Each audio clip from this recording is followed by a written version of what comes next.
Assalamualaikum warahmatullahi wabarakatuh. Halo semuanya, semoga kalian baik-baik saja ya. Stay at home. Hari ini kita akan belajar dari rumah. Materi yang akan saya sampaikan adalah materi statistika. Jadi, kalian perhatikan baik-baik apa yang saya jelaskan di dalam PowerPoint ini. Sekarang saya akan jelaskan dulu tentang pengertian dari statistika dan statistik.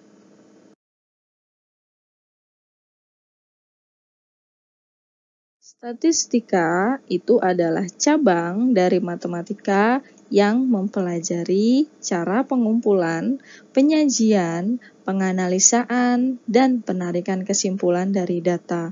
Maksudnya itu adalah ketika kita belajar statistika ini, berarti kita mempelajari cara mengumpulkan data, cara penyajian data, cara penganalisaan dari data yang sudah kamu dapatkan, kemudian kamu tarik kesimpulan dari data tersebut, apakah signifikan atau tidak. Selanjutnya adalah statistik. Statistik itu adalah segala informasi yang bisa kita dapatkan dari data. Jadi ketika kamu nanti mencari data, informasi-informasi yang kamu dapatkan itu disebutnya adalah dengan statistik. Manfaat dari statistika atau statistik. Yang pertama, di bidang konsumsi. Di bidang konsumsi, statistika atau statistik bisa bermanfaat untuk memprediksi kebutuhan yang harus disediakan oleh pemerintah pada tahun berikutnya. Contoh, persediaan pangan di tahun lalu ternyata habis sampai 50 ton.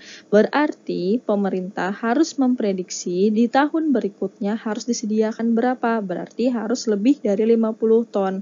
Karena bisa saja permintaan meningkat. Selanjutnya di bidang kesehatan. Manfaatnya itu adalah untuk mengetahui jenis penyakit apa saja yang paling banyak menjangkit masyarakat suatu daerah dalam 1 tahun terakhir. Jadi pemerintah atau pihak rumah sakit atau mungkin yang mau mencari data tentang penyakit-penyakit itu bisa langsung menggunakan statistik atau statistika dengan cara mereka menanyakan langsung ke masyarakat penyakit-penyakit apa saja yang mereka derita dan kemudian dibuat datanya dan ada hasilnya. Di situ diketahui penyakit apa saja yang paling banyak diderita oleh masyarakat tersebut. Manfaat statistik berikutnya di bidang produksi untuk mengetahui jenis barang apa saja yang banyak diminati masyarakat dalam kaitannya dengan rencana produksi berikutnya. Contoh, misalkan dalam penjualan handphone dengan keluaran terbaru, si produsen akan mencari data apakah handphone tersebut terjual banyak atau tidak. Karena jika handphone tersebut tidak terjual banyak, maka rencana produksi berikutnya akan dihentikan atau dilanjutkan. Seperti itu. Nah, ini adalah beberapa contoh manfaat dari pembelajaran statistik dan statistika. Setelah kamu tahu manfaat dari pembelajaran statistika dan statistik, sekarang saya akan menjelaskan cara memperoleh data statistik yang baik. Yang pertama, dengan cara survei. Survei adalah metode pengumpulan data dengan memberikan pertanyaan-pertanyaan kepada responden individu atau bisa juga suatu kelompok untuk mewakili suatu populasi. Yang kedua, dengan cara review. Review di sini dimaksud adalah kamu membaca hasil dari data orang sebelumnya. Bisa dilihat keunggulannya, bisa juga dilihat kekurangannya. Nah, dari data kekurangan tersebut, barulah kamu cari statistiknya lagi, kamu cari datanya lagi untuk memperbaharui. Cara yang ketiga adalah dengan observasi. Observasi di sini berarti kamu terjun langsung atau turun langsung ke lapangan ke tempat data yang akan kamu ambil atau yang tempat kamu mencari informasi. Jadi kamu langsung menanya-nanyakan, langsung meneliti, itu langsung di lapangan.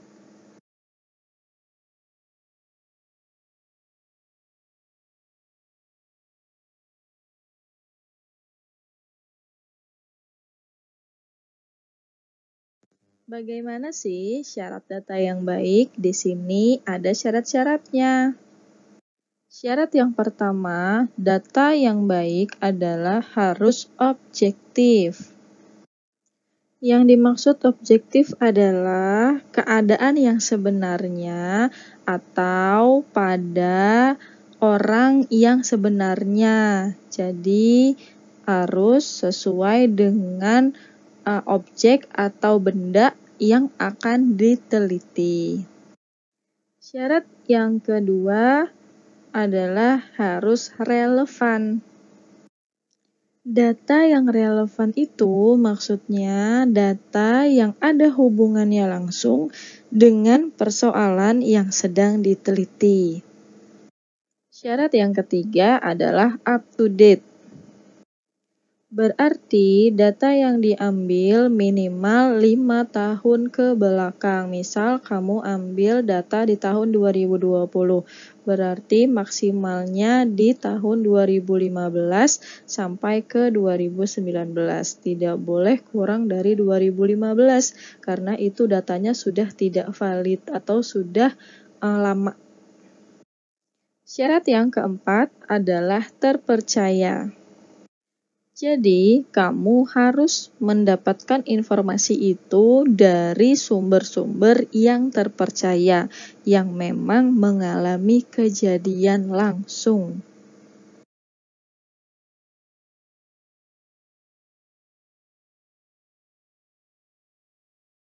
Selanjutnya, kita akan belajar tentang penyajian datanya. Penyajian data di sini kita bisa menggunakan diagram dan juga menggunakan tabel. Diagram yang akan kita pelajari nanti ada 5 diagram. Yang pertama, diagram lambang atau piktogram, kemudian diagram batang, diagram lingkaran, diagram garis, dan diagram histogram poligon, serta ogif. Diagram yang pertama ada diagram piktogram atau diagram lambang. Diagram piktogram atau lambang di sini adalah penyajian data dalam bentuk gambar-gambar yang memiliki nilai-nilai tertentu. Jadi, pada diagram piktogram ini, kita nanti akan melambangkan satu gambar itu dengan suatu nilai. Lihat contohnya di bawah ini. Saya punya data tentang jumlah siswa sesuai dengan pendidikannya. Bisa dilihat di tabel, di situ ada tingkat pendidikan TK ada 4.000 siswa, kemudian SD ada 3.000 siswa, dan SMP 2.500 siswa, SMA atau SMK ada 3.500 siswa. Dari data yang ada, marilah kita sajikan data tersebut ke dalam diagram piktogram.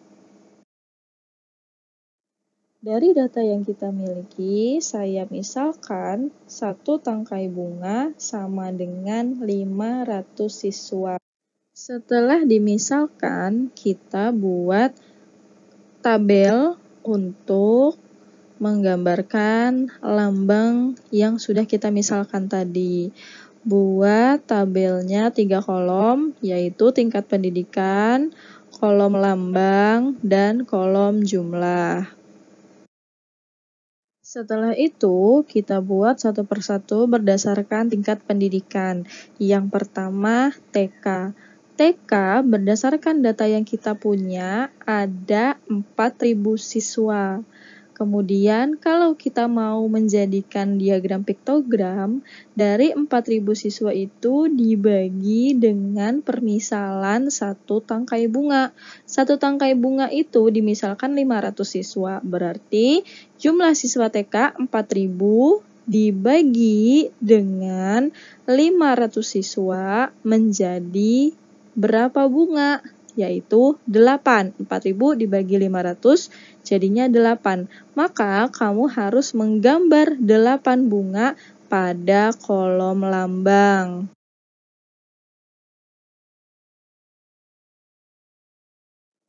Begitu juga untuk tingkatan yang selanjutnya, yaitu tingkat SD. Tingkat SD ada 3.000 siswa, berarti 3.000 dibagi dengan misalnya bunga yaitu 500, jadi 3.000 dibagi 500 sama dengan 6 bunga. Berarti kamu harus menggambar sebanyak 6 bunga untuk mewakili jumlah siswa tingkat SD.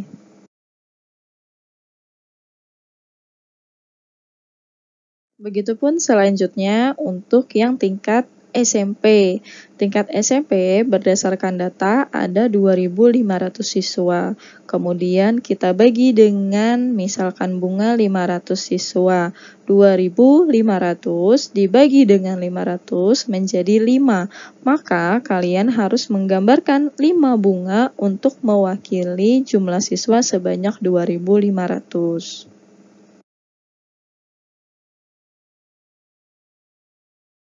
Selanjutnya, untuk tingkat SMA atau SMK, jumlah siswanya 3.500, dibagi dengan permisalan bunga yaitu 500 siswa. 3.500 dibagi dengan 500 berarti 7. Berarti kamu harus menggambarkan 7 bunga di dalam kolom lambang.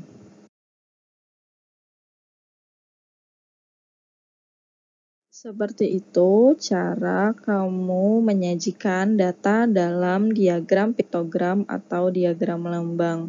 Dan untuk lambangnya itu bebas. Kalian bisa melambangkan apa saja dan diwakilkannya juga bebas, terserah kalian mau berapa jumlahnya. Saya di sini mewakilkan satu tangkai bunga menjadi 500 siswa agar gambarnya lebih sedikit. Kalau 4.000 kan diwakilkan 500, jadi gambarnya lebih sedikit. Kalau saya mewakilkan satu tangkai bunga sebagai satu siswa, berarti ketika di tingkat pendidikan TK, saya harus menggambar 4.000 tangkai bunga. Maka kamu harus pikirkan baik-baik berapa perwakilannya dari setiap gambar tersebut.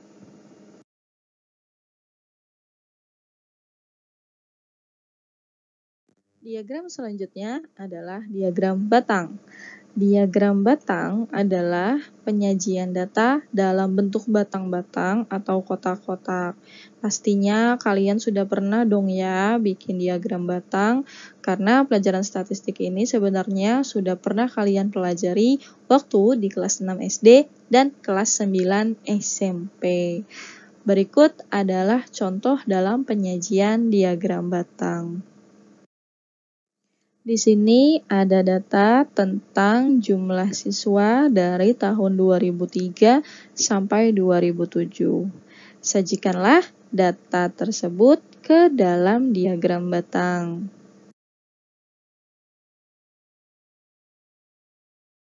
Sajikan data tersebut ke dalam bentuk diagram batang. Dan inilah bentuk diagram batangnya. Diagram selanjutnya adalah diagram lingkaran. Penyajian data statistik yang dinyatakan dalam derajat dan persen dapat menggunakan diagram lingkaran. Maka diagram lingkaran itu ada dua jenis, ada diagram lingkaran derajat dan ada diagram lingkaran persen. Berikut contohnya.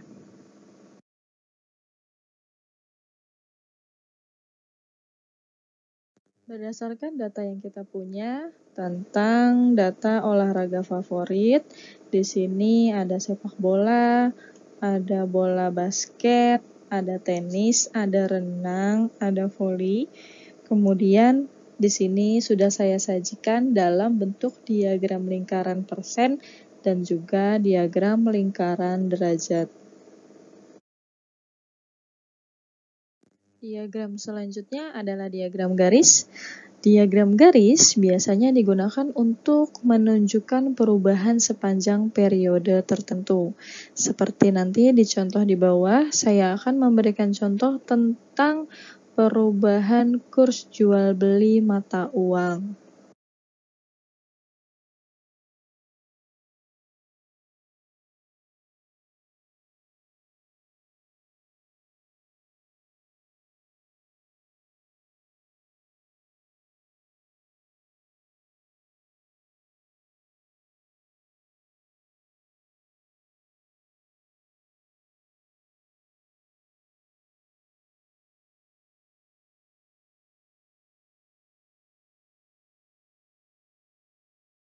Sebelum kalian belajar untuk menggambar histogram dan poligon frekuensi, sekarang saya akan perkenalkan dulu mana yang namanya batas kelas bawah, batas kelas atas, tepi bawah kelas, tepi atas kelas, titik tengah kelas pada daftar distribusi frekuensi.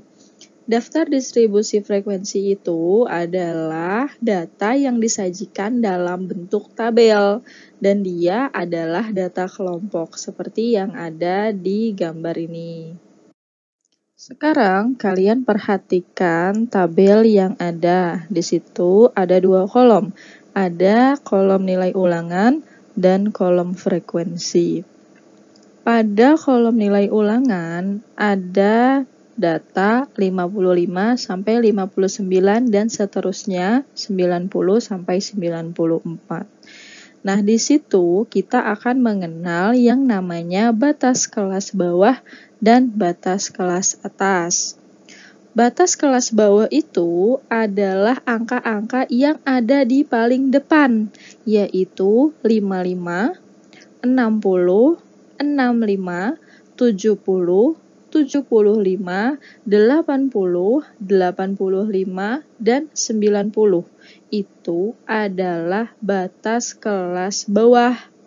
Sedangkan yang di belakang, angka-angka yang di belakang seperti 59, 64, 69, 74, 79, 84, 89, dan 94 itu adalah batas kelas atas. Selanjutnya adalah tepi bawah kelas. Tepi bawah kelas itu didapatkan dari batas kelas bawah dikurangi 0,5. Tadi batas kelas bawah kita adalah 55 yang pertama. 55 dikurangi 0,5 jadinya 54,5 dan seterusnya sampai batas kelas bawah paling akhir yaitu 90 dikurangi 0,5 jadinya 89,5. Setelah itu tepi atas kelas. Tepi atas kelas itu adalah batas kelas atas yang sudah kita dapatkan tadi ditambah 0,5. Pertama, batas kelas atasnya 59 ditambah 0,5 jadinya 59,5 dan seterusnya yang paling akhir adalah 94 ditambah 0,5 jadinya 94,5. Dan yang terakhir adalah titik tengah kelas.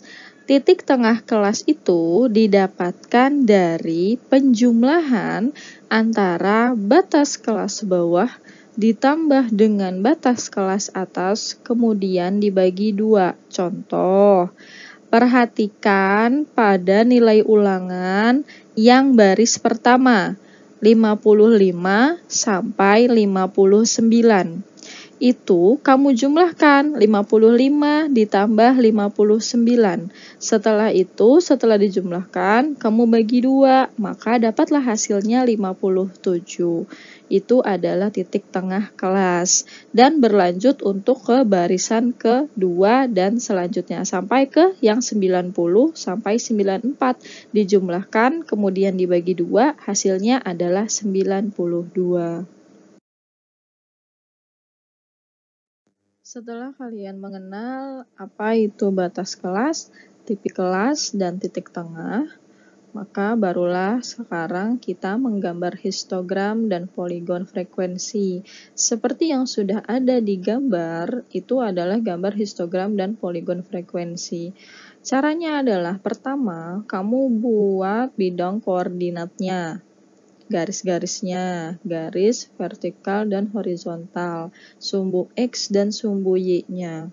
Kemudian, di yang paling bawah itu adalah kamu letakkan atau kamu tulis angka-angka tepi bawah kelas dan tepi atas kelas. Setelah itu, di tengah-tengahnya kamu taruh titik tengah. Fungsinya titik tengah itu nanti untuk menggambar poligon frekuensi. Kalau yang tepi bawah dan tepi atas itu untuk histogram. Dan tolong diingat, untuk histogram kotak-kotaknya berhimpitan atau menempel ya, tidak seperti diagram batang yang terpisah. Histogram nempel atau berhimpitan. Silakan perhatikan gambar dan histogram dan poligon frekuensinya untuk tugas kalian nanti.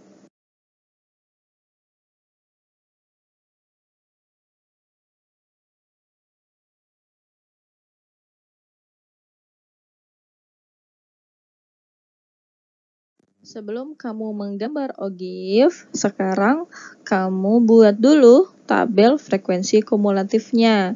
Jadi nanti dari tabel ini bisa kamu sajikan ke dalam bentuk diagram OGIF. Pertama, yang harus kamu buat dalam tabel adalah nilai ulangan atau interval datanya, kemudian kolom frekuensi, kemudian kolom frekuensi kumulatif kurang darinya ada 2, kemudian frekuensi kumulatif lebih darinya juga ada 2. Dan di situ ada keterangannya, untuk kolom yang A diisi oleh tepi atas kelas. Tepi atas kelas yang tadi kita sudah dapat di histogram, ya kan? Diisi di situ, dan untuk tandanya pasti tandanya kurang sama dengan.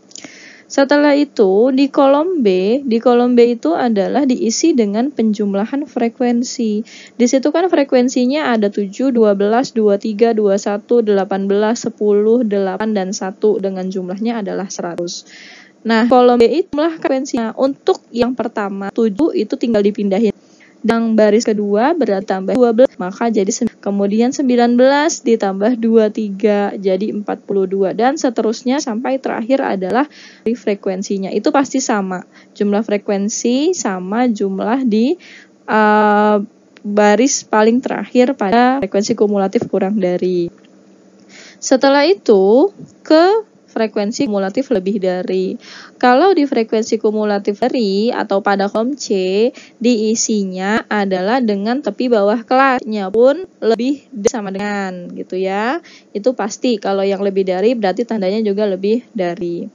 Nah, setelah itu untuk frekuensinya diisi pengurangan dari total frekuensi. Tadi kan totalnya 100. Kemudian 100 pindahkan pada baris pertama, kemudian 100 dikurangi frekuensi pertama tadi berapa? Frekuensi pertama 7, berarti 100 dikurangi 7. Taruhlah hasil pengurangannya di bawahnya, yaitu 93. Kemudian 93 dikurang 12 jadi 81, dan seterusnya sampai terakhirnya sisa 1. Seperti itulah pembuatan tabel frekuensi kumulatif.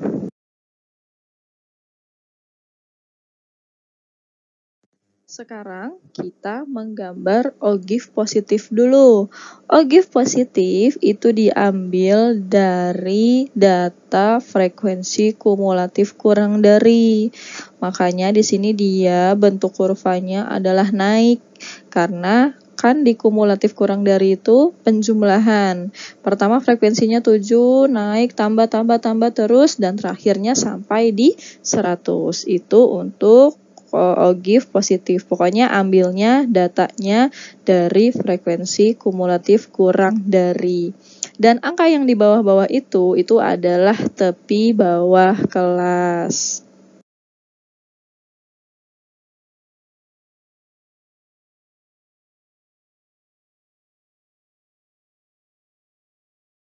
Selanjutnya adalah ogive negatif. Kalau ogive negatif, kamu ambil datanya dari frekuensi kumulatif lebih dari. Pokoknya ambilnya dari situ. Untuk angka-angka yang di bawah itu adalah tepi atas kelas. Kemudian untuk frekuensinya diambilnya juga yang pengurangan. Makanya dimulainya dari paling tinggi, dari atas menuju ke bawah, menurun kalau untuk ogive negatif. Dari 100 sampai terakhirnya di 1.